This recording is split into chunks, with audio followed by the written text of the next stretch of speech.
Witaj. Cześć, witam Was na moim kanale Diablo Vortex. W dzisiejszym filmie budowa Druid Tornado wraz z kompanami. Wszystkich zainteresowanych zapraszam na film. Główną umiejętnością zadającą największe obrażenia w tej budowie jest Tornado. Dzięki temu, że mam hełm Ryk Orkanu, Tornado jest również umiejętnością Wilkołaka. Poza tym istnieje szansa, że Tornado odsłoni nam wroga na 3 sekundy. Dzięki zastosowanemu aspektowi burzobieżnemu nasze Tornado nie koncentruje się tylko na jednym celu, ale może wyszukać maksymalnie 3 cele. Umiejętnością podstawową w tej budowie jest poturbowanie. Jest to umiejętność generująca 20 punktów siły duchowej i dzięki temu, że używamy jako umiejętności podstawowej poturbowania, jeżeli trafimy wroga tą umiejętnością, zyskujemy umocnienie oraz istnieje szansa, że poturbowanie powali naszych wrogów na 2 sekundy. Obie te umiejętności, umiejętność główna oraz umiejętność podstawowa, jest umiejętnością zmiennokształtności, czyli w momencie jak używamy umiejętności podstawowej, zmieniamy się w niedźwiedziołaka, natomiast jeżeli używamy umiejętności głównej, czyli tornada, zmieniamy się w wilkołaka. Dzięki tej umiejętności zmiennokształtności otrzymujemy dodatkowe bonusy do obrażeń, jak również do redukcji obrażeń otrzymywanych od wroga. Umiejętnością defensywną w tej budowie jest zew krwi. Dzięki używaniu tej umiejętności przywracamy sobie zdrowie, zwiększamy szybkość ataku i co bardzo ważne przy tej umiejętności, że gdy zabijamy wroga, czas odnowienia tej umiejętności skraca się o 1 sekundę, czyli podczas walki możemy używać tej umiejętności bardzo często. Z umiejętności kompanów używam umiejętności trujący pełzacz, czyli obrażenia obszarowe od trucizny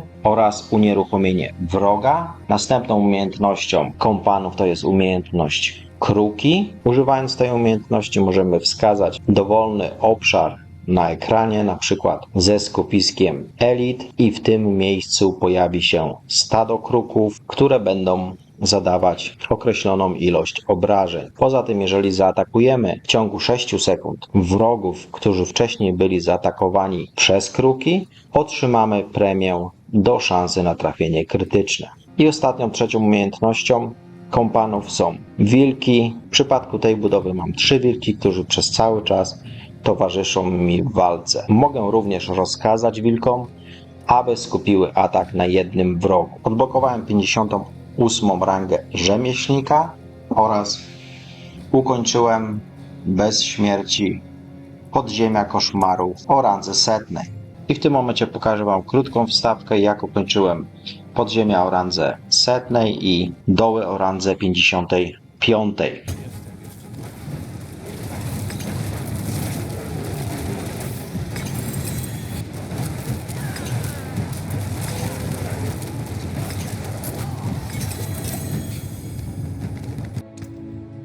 Wszystkie odporności są wymaksowane. Teraz przejdźmy do ekwipunku. Mój hełm to jest starożytny unikatowy hełm Ryk Orkanu. Bez tego hełmu nie ma tej budowy, ze względu na jego aspekt, który nam mówi, że moje podstawowe umiejętności burzy stają się również umiejętnościami wilkołaka. Czyli moja umiejętność główna tornado jest również umiejętnością wilkołak. Co nam daje ten hełm jeszcze? Dodaje nam dodatkowe punkty do siły duchowej, dodatkowe obrażenia od trafień krytycznych, dodatkowe obrażenia podczas zmiennokształtności, czyli podczas zmiany kształtu z wilkołaka w niedźwiedzia i w drugą stronę. I otrzymujemy tutaj odporność na trucizny. Poza tym otrzymujemy również 18% szans na przyznanie 4 punktów siły duchowej. Oraz mój napierśnik. Używam starożytnego unikatowego napierśnika. Ten napierśnik możecie zdobyć u Lorda Zira. Najważniejsze jest to, że postać wilkołaka staje się naszą prawdziwą postacią oraz otrzymujemy +3 do rangi do wszystkich umiejętności wilkołaka. Otrzymujemy również dodatkowe punkty do maksymalnego zdrowia, do szybkości ruchu, do obrażeń oraz bardzo ważny afiks do redukcji obrażeń od wrogów zatrutych. I teraz moje starożytne Rękawice, najważniejsze afiksy to szybkość ataku, plus 2430 do pancerza oraz tutaj mam plus 2 do moich umiejętności głównych, czyli tutaj do tornada. Afiksy, które uzyskałem dzięki hartowaniu u Kowala, to obrażenia zadawane pobliskim wrogom oraz zwiększenie o 45% aktywnego rozmiaru mojej umiejętności kompanów Kruki. Aspekt, jaki tutaj jest, to jest aspekt stratowania, czyli uzyskuję jednego dodatkowego kompana, a moje umiejętności kompanów zadają obrażenia zwiększone o 25% razy. Starożytne, legendarne spodnie. Tutaj mam jeden potężny afiks, który daje mi plus 149 do siły woli. Mam dodatkowe punkty do pancerza oraz mam plus 2 do umiejętności podstawowych, czyli do tej mojej umiejętności poturbowania. Afiksy, jakie uzyskałem dzięki hartowaniu, to 20% szans na zamrożenie przez 2 sekundy oraz odporność na cień. Aspekt, jaki jest na tych spodniach, to jest aspekt mocy. Umiejętności podstawowe zapewniają mi 20% redukcji obrażeń na 7 sekund. Moje buty to są starożytne, unikatowe buty, które możecie zdobyć u władcy Zir. Dzięki tym butom po przemianie w wilkołaka lub w niedźwiedziołaka otrzymuję premię do obrażeń co 2 sekundy i ten efekt kumuluje się maksymalnie 20 razy. Pozostałe właściwości afiksy to otrzymuję premię do szybkości ruchu, do obrażeń od trafień krytycznych, do obrażeń od przytłoczenia oraz 6% do redukcji obrażeń. Moja broń to jest starożytny dwuręczny topór. Naznaczyłem go aspektem pasterskim, czyli moje umiejętności głównej gniewu zadają dodatkowo 19% razy obrażeń za każdego posiadanego kompana. Poza tym ten topór posiada jeden potężny afiks, który mi daje plus 315 do siły woli, dodatkowe punkty do maksymalnego zdrowia, dodatkowe procenty do obrażeń od trafień krytycznych. Dzięki hartowaniu uzyskałem dodatkowe procenty do obrażeń zadawanych pobliskim wrogom oraz otrzymałem plus 33,8% szans na dwukrotne wystrzelenie pocisków. Mój amulet to jest starożytny, legendarny amulet. Naznaczyłem go aspektem odwetu,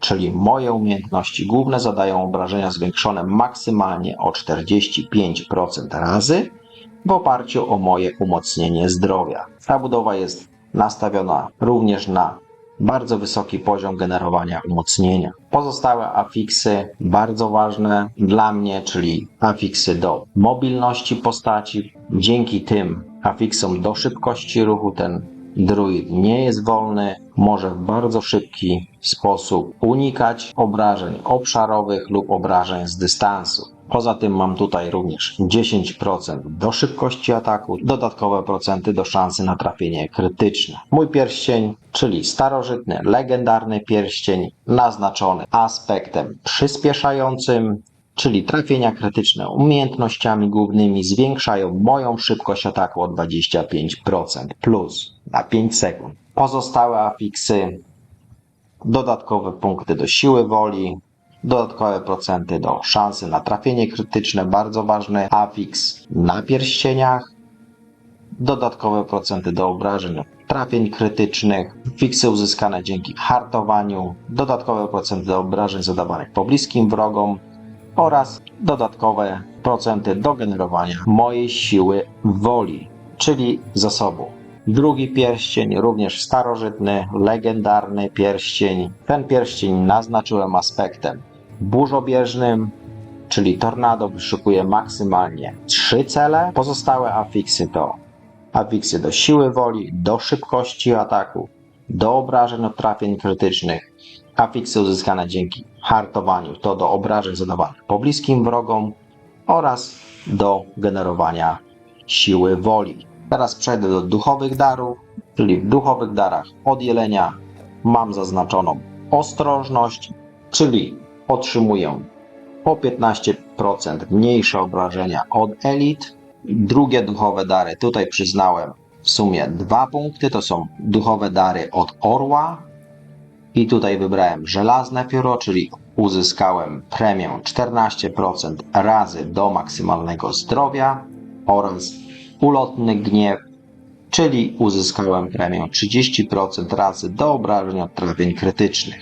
W duchowych darach od wilka wybrałem stabilizację, czyli uzyskuję umocnienie do 15% mojego maksymalnego zdrowia po użyciu umiejętności defensywnej, czyli po użyciu umiejętności zew krwi. W duchowych darach od węża wybrałem masochistę. Jest to dar oparty na szczęśliwym trafie, czyli trafienia krytyczne umiejętnościami zmiennokształtności mają do 75% szans na przywrócenie mi 5% maksymalnego zdrowia. Teraz moje drzewko umiejętności. W umiejętnościach podstawowych wybrałem poturbowanie, wzmocnione poturbowanie i dzikie poturbowanie.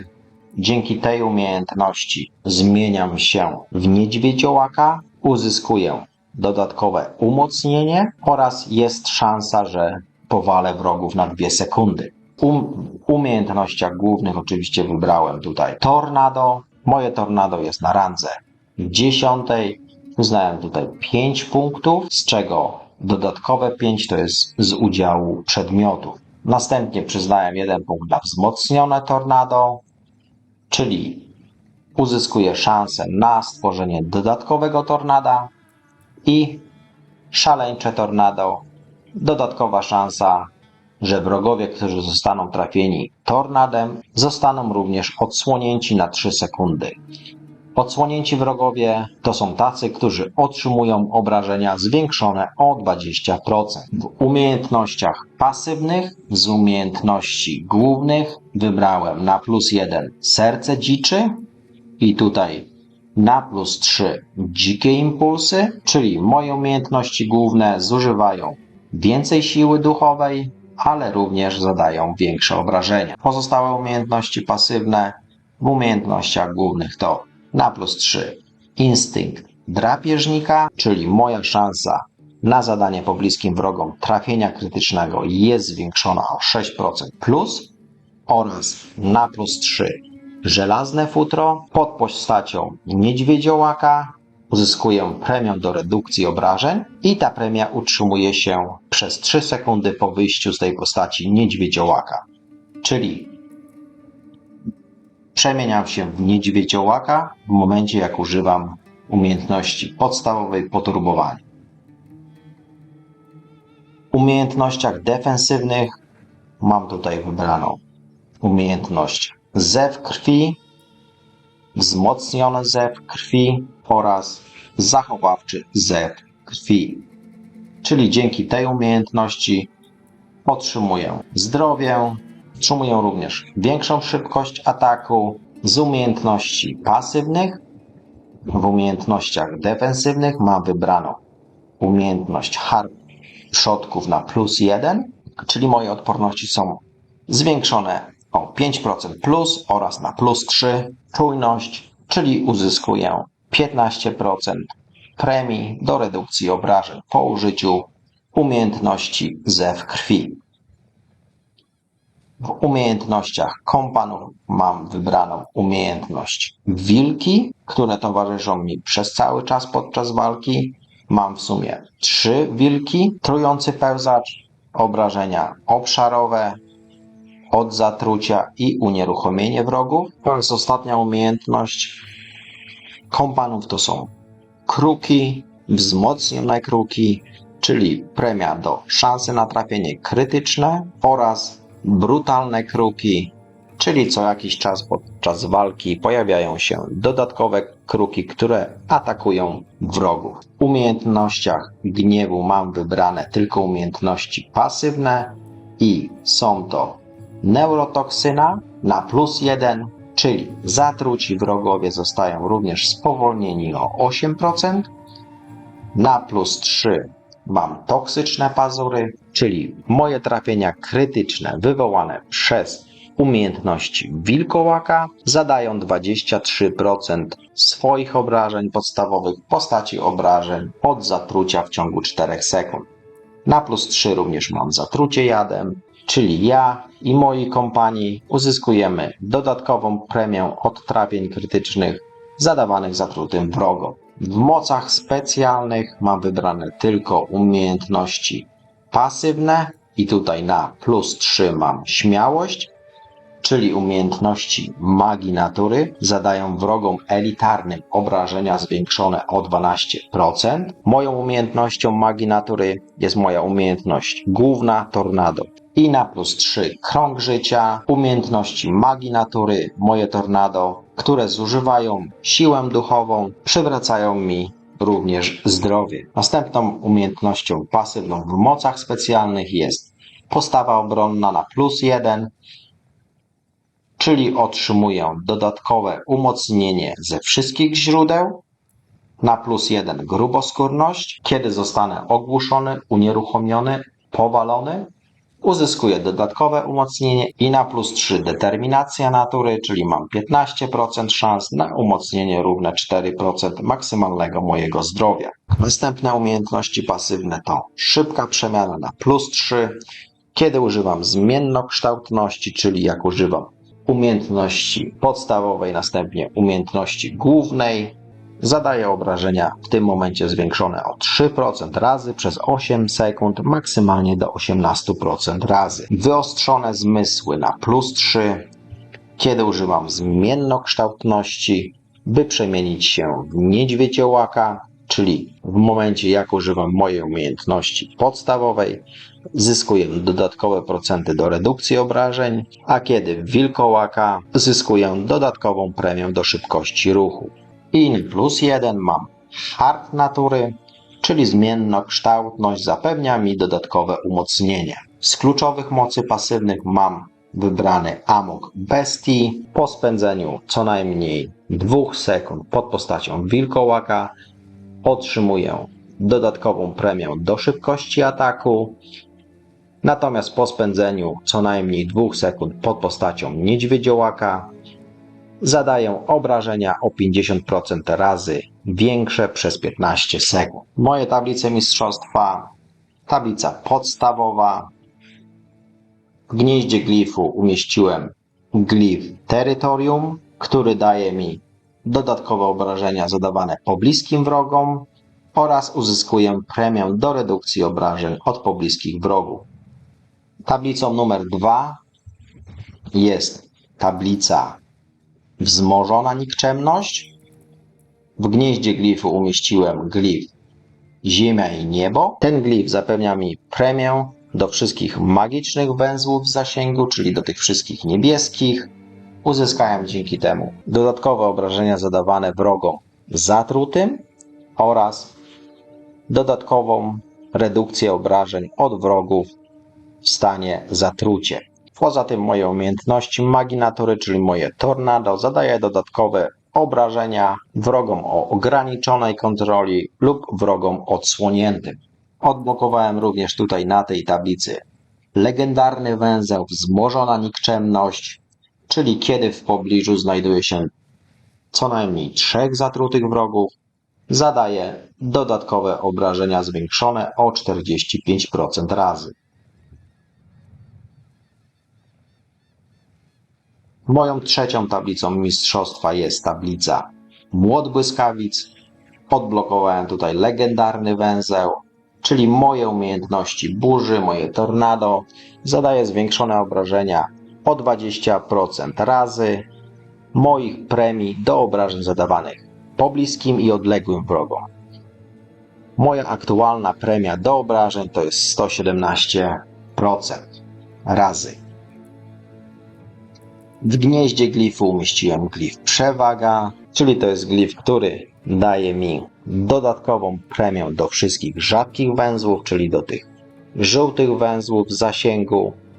Otrzymałem dzięki temu dodatkowe obrażenia do umiejętności burzy, czyli do Tornada, do redukcji obrażeń od osłoniętych wrogów oraz zadaję obrażenia fizyczne zwiększone o 16% razy wrogom nieelitarnym i bossom. Moją czwartą tablicą mistrzostwa jest tablica Ściskające Pnącza. W gnieździe glifu umieściłem glif wilkołak oraz pod postacią wilkołaka uzyskałem dodatkową premię do redukcji obrażeń. Moją piątą tablicą mistrzostwa jest starożytne przewodnictwo. Odblokowałem tutaj również legendarny węzeł, dzięki któremu po wykorzystaniu 75 punktów siły duchowej, czyli moich zasobów, zadaję obrażenia zwiększone o 30% razy przez 5 sekund. W gnieździe glifu umieściłem glif nadużycie, dzięki czemu uzyskałem dodatkowe obrażenia zadawane odsłoniętym celom oraz kiedy zranię wroga, staje się on odsłonięty na 3 sekundy i efekt ten może wystąpić u danego wroga maksymalnie raz na 20 sekund. Moją szóstą i ostatnią tablicą mistrzostwa jest żądza rzezi. Odblokowałem tutaj również legendarny węzeł do generowania dodatkowej siły duchowej. W gnieździe glifu umieściłem glif duch, dzięki czemu otrzymałem dodatkowe obrażenia od trafień krytycznych oraz moje trafienia krytyczne zwiększają obrażenia otrzymywane przez wroga ode mnie o 2% razy na 20 sekund, maksymalnie do 12% razy. Teraz udam się do Duriela, umiejętność podstawowa, na przemian wraz z umiejętnością główną.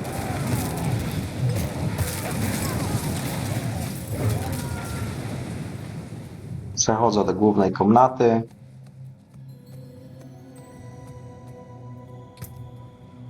Przyzywam Duriela.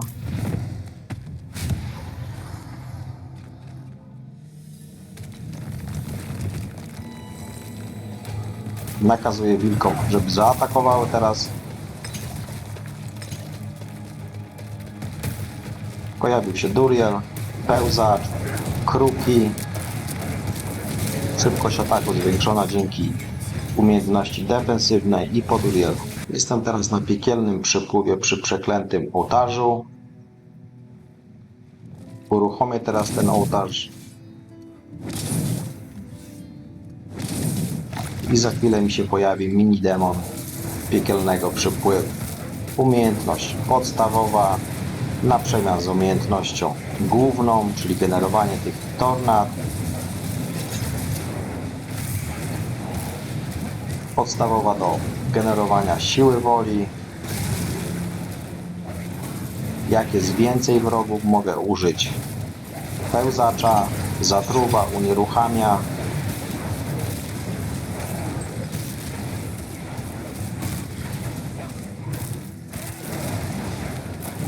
Zew krwi, zwiększenie szybkości ataku i dodatkowe zdrowie. Mogę wskazać tutaj miejsce, dowolne miejsce na ekranie i pojawią tam się kruki właśnie w tym miejscu tutaj.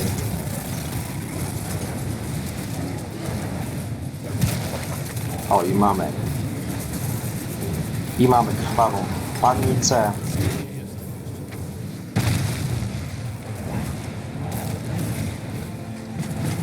Kruki. I po krwawej pannicy. Dzięki za oglądanie filmu. Jeżeli macie jakieś pytania, napiszcie w komentarzach. Nie zapominajcie o subskrypcji i do zobaczenia na następnym filmie.